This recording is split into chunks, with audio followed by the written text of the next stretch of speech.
Okay, let's just jump right in. Today's explainer is tackling a dynamic that is, quite frankly, deeply exhausting, yet it's something we almost never talk about. Dealing with people who literally weaponize their own unhappiness.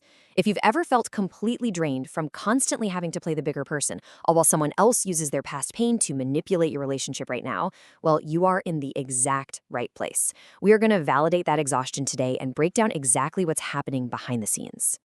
I want you to think about this quote for a second. Anger is not the enemy. It is proof that your deeply wounded heart is finally trying to protect itself. Society is constantly telling us to suppress our anger, right? We're told to just control our emotions, bite our tongues, and keep the peace. But we really need to flip the script here. What if we reframed that anger? Instead of a flaw, what if it's actually a desperate, completely valid survival response from a part of you that flat out refuses to be mistreated anymore? Section 1. People who weaponize misfortune. Okay, let's dive into this. To really understand your own anger, we kind of have to look at the source of it. Think about that person in your life. Maybe it's a family member or a really close friend who constantly uses their past trauma to control the narrative. How do they actually operate? Well, they turn their personal wounds into a really active playbook for control.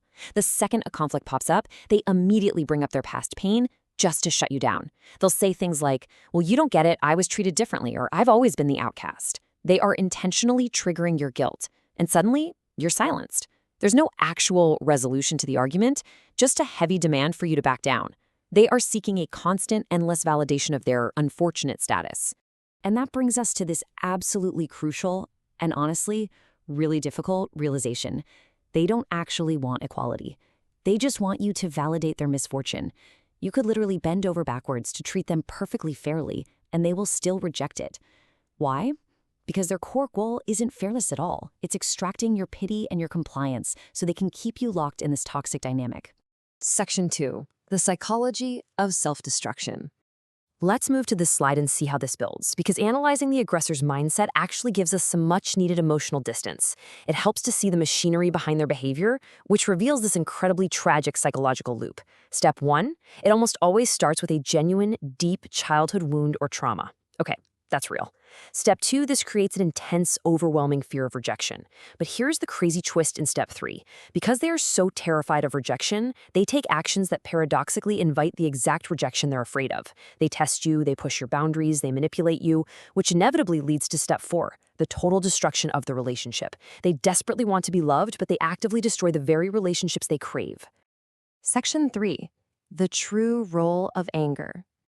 Now that we kind of understand their toxic cycle, let's pivot back to you, specifically that heavy guilt you probably feel just for getting angry at them.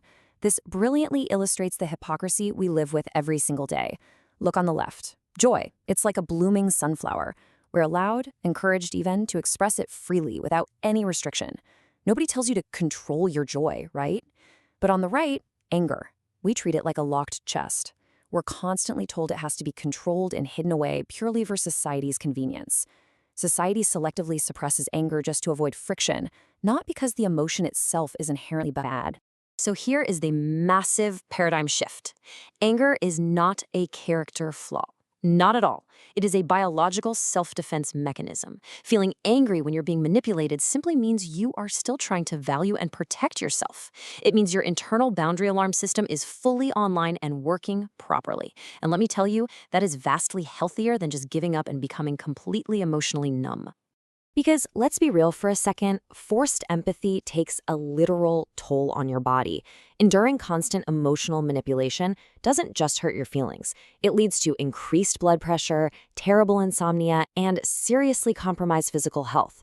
Demanding that you just keep the peace while your actual health physically deteriorates from the stress, that is an incredibly unfair, entirely one-sided expectation. Section 4. Courage to let go of relationships. This brings us to what is probably the absolute hardest part of this entire explainer, the necessity of drawing a hard boundary, even and sometimes especially with family members. There's this fascinating concept from our source material called Uba Sutayama.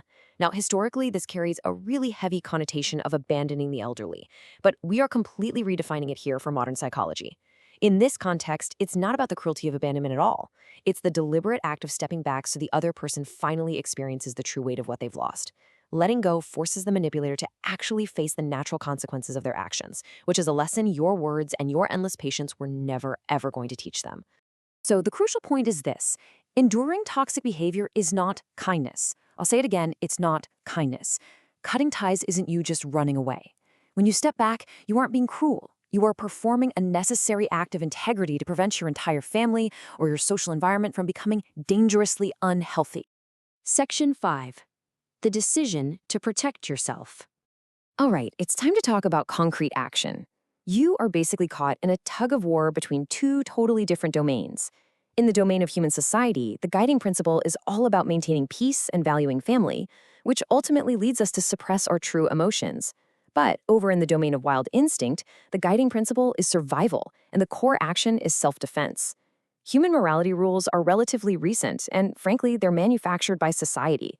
But our wild survival instincts, those are ancient. They are hardwired into us. Your need to defend yourself against ongoing emotional damage is 100% valid. So what are your actual concrete choices? First off, you've got to nip the seeds of anger in the bud. Recognize the manipulation early before you boil over.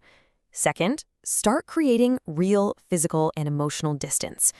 And third, sever the relationship entirely if it comes down to it. Letting the manipulator face their own consequences without you standing there to constantly buffer them is a perfectly valid, incredibly healthy option. And that leads us right to this stark, but honestly incredibly liberating truth. Ultimately, you are the only one who can protect your own mind and body. No matter how much you love someone and no matter how much history you share together, you cannot be their eternal sacrifice. It just doesn't work. So I want to wrap up this explainer by leaving you with a really powerful, lingering question. Who will protect you, if not you? Are you finally ready to stop being their sacrifice? Take a moment to really let that sink in. It is time to reclaim your boundaries and your self-worth. Thank you so much for joining me to unpack this complex topic. Remember, your peace of mind is absolutely worth protecting.